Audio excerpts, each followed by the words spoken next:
আজ শুভ জন্মাষ্টমী। ভগবান শ্রীকৃষ্ণ, যিনি প্রেম, ভক্তি, ন্যায় ও সত্যের প্রতীক, আজ তারই আবির্ভাব দিবস। এই দিনে আমরা স্মরণ করি সেই পরমেশ্বরকে, যিনি যুগে যুগে অবতার নিয়ে অন্যায়ের বিনাশ ও ধর্মর প্রতিষ্ঠা করেছেন। 5252 বছর আগে মথুরার কারাগারে জন্ম নেন ভগবান শ্রীকৃষ্ণ। রাজা কংসের অত্যাচারে বন্দী ছিলেন দেবকী ও বাসুদেব। ভবিষ্যৎবাণী ছিল, দেবকীর অষ্টম সন্তানই হবে কংসের বিনাশকারী। ভয়ে কংস 7 সন্তানের প্রাণ কেড়ে নিলেও অষ্টম সন্তান ভগবান শ্রীকৃষ্ণ অলৌকিকভাবে জন্মালেন বজ্র বিদ্যুতের রাতে। বাসুদেবকে যে শিকল দিয়ে বন্দি করা হয়েছিল, সেই শিকল আপনা আপনিই খুলে গেল। কারাগারের দরজাও আপনা আপনিই খুলে গেল। প্রহরীরা সব ঘুমিয়ে পড়ল।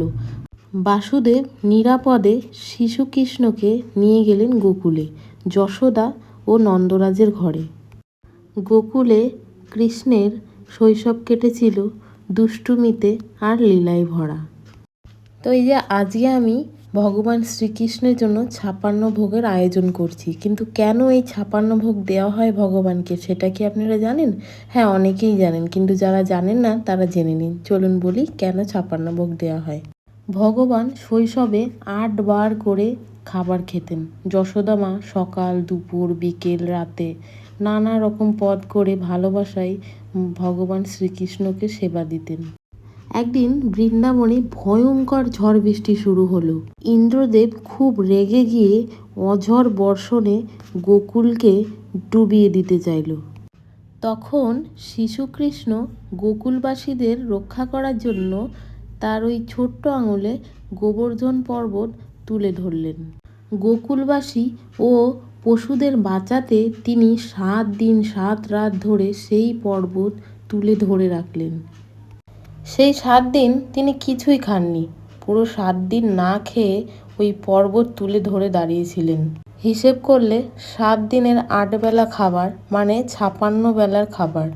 অর্থাৎ কৃষ্ণ যে 56 বেলার খাবার খেতে পারেননি। ভক্তরা সেই অভাব পূরণ করতে ভগবানকে নিবেদন করলেন ভালোবেসে এই 56 ভোগ। সেই থেকেই চলে আসছে এই প্রথা। আমরা ভালোবেসে জন্মাষ্টমীতে ভগবান শ্রীকৃষ্ণকে নিবেদন করি 56 ভোগ। এতে ভগবান শ্রীকৃষ্ণ খুব সন্তুষ্ট হয়। কৃষ্ণ মানেই বৃন্দাবন, আর বৃন্দাবন মানেই প্রেম ও ভক্তির কেন্দ্র। তার ওই বাঁশির সুরে ছুটে আসতেন গোপীরা, আর রাধার সঙ্গে তার প্রেম হয়ে উঠেছিল চিরন্তন প্রেমের প্রতীক। এই প্রেম ছিল স্বার্থহীন আর নিঃশর্ত, যেখানে ভক্তি আর ভগবান মিলেমিশে একাকার।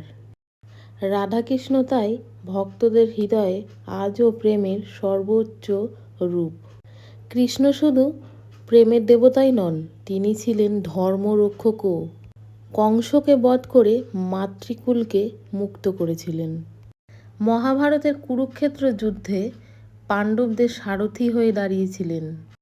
অর্জুন যখন দ্বিধায় পড়েছিলেন, তখন কৃষ্ণ তাকে শোনালেন ভগবদ্গীতার বাণী। কর্ম করো কিন্তু ফলের চিন্তা করো না। আত্মা অমর কিন্তু দেহ ক্ষণস্থায়ী। সত্যের জন্যই লড়াই করা প্রকৃত ধর্ম। ভগবদ্গীতায় ভগবান কৃষ্ণ আমাদের 3টি মূল পথ শিখিয়েছেন: জ্ঞান, কর্ম ও ভক্তি। তিনি বলেছেন, যেই পথেই চলা হোক, শেষ পর্যন্ত সব পথই ভগবানের কাছেই পৌঁছে দেয়। তার শিক্ষা আমাদের শেখায়, প্রেম মানে নিঃস্বার্থ দান, ধর্ম মানে সত্য অটল থাকা, আর জীবনের উদ্দেশ্য হলো আত্মাকে ঈশ্বরের সাথে মিলিয়ে দেওয়া।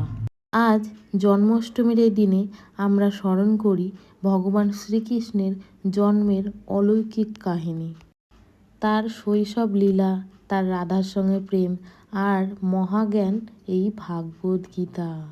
জন্মাষ্টমীতে যে 56 ভোগ ভগবানকে নিবেদন করেছি, এটা রাধারানী কৃপা ছাড়া কখনোই সম্ভব ছিল না। কারণ এত রান্না, এত আয়োজন একা হাতে কখনোই সম্ভব না রাধারানী কৃপা ছাড়া। তা চলো সবাই মিলে একবার রাধারানীকে স্মরণ করি।